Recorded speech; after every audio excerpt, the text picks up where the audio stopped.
రాజకీయ విలువలు పతనం అనేది ఈరోజు ఒక ప్రత్యేకమైన అంశం. పార్టీలు ఏవైనా రాజకీయాలు ఏవైనా కేవలం ధనస్వామ్యమే ప్రజాస్వామ్యంగా వర్ధిల్లుతున్న ఈ రోజుల్లో ప్రజాసేవ, ప్రజలే లక్ష్యంగా జరిగే పరిపాలన, లేదంటే ఈ రోజున పరిపాలన ప్రజల కోసం అనే అంశాలన్నీ కూడా పక్కదోవబడుతున్న పరిస్థితి. రాజకీయ స్వార్థమే లక్ష్యంగా, పదవులే లక్ష్యంగా, అవకాశవాదమే లక్ష్యంగా జరుగుతున్న రాజకీయాల్లో ప్రజాస్వామ్యాన్ని ఈరోజు వెతుక్కోవడం అనేది ఇది నేతి బీరకాయలో నేతిని వెతికినట్లే. ప్రత్యేకించి నేటి రాజకీయ వ్యవస్థలో పార్టీలు నాయకుడిని ఎంచుకోవడంలో లేదంటే ప్రజాస్వామ్యాన్ని బతికించడంలో తడబడుతున్న పరిస్థితి అయితే గమనిస్తున్నాం. సో ఇది వాంఛనీయమైన పరిణామం కాదు. భారత రాజ్యాంగం చాలా స్పష్టమైన విధి విధానాలు రాజకీయాలకు, రాజకీయ నాయకత్వానికి నిర్దేశించినప్పటికి కూడా వాటిని పక్కన పెట్టి ఈరోజు స్వార్థపూరిత రాజకీయాలు, వ్యక్తిగత ప్రయోజనాలు ఈరోజు పరిడవిల్లుతున్న పరిస్థితి మనం గమనించాల్సిన అవసరం ఉంది. రాజకీయం వ్యాపారం అవుతున్నది.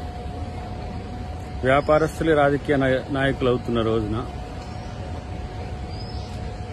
రాజకీయం ఒక పెట్టుబడిగా, రాజకీయాల్లో పెట్టే ఖర్చు ఒక పెట్టుబడి వ్యయంగా నాయకత్వం భావించడం అనేది వాంఛనీయ పరిణామం కాదు. దీనివల్ల వ్యాపార రాజకీయాలు, వ్యాపార ప్రయోజన రాజకీయాలు ఈరోజు ముందుకొస్తున్న పరిస్థితి. అతిపెద్ద వ్యాపార కేంద్రకంగా రాజకీయ వ్యవస్థ మారడం అనేది భారత ప్రజాస్వామ్యానికి, భారత రాజ్యాంగానికి ఒక తీవ్రమైన నష్టం కల్పిస్తున్న అంశం. కాబట్టి రాజకీయ పార్టీలన్నీ కూడా ఒక ప్రజా ప్రయోజనాలు, రాజకీయంగా మహోన్నతమైన ప్రజాస్వామ్య వ్యవస్థను నిర్మించే దిశగా ఆలోచనలు చేయాల్సిన అవసరం ఉంది. లేదంటే రేపటి రాజకీయాలన్నీ కూడా కేవలం వ్యక్తిగత ప్రయోజనాల చుట్టూ, స్వార్థ ప్రయోజనాల చుట్టూ, అవకాశవాద రాజకీయాల చుట్టూ మాత్రమే తిరుగుతుందని చెప్పక తప్పదు.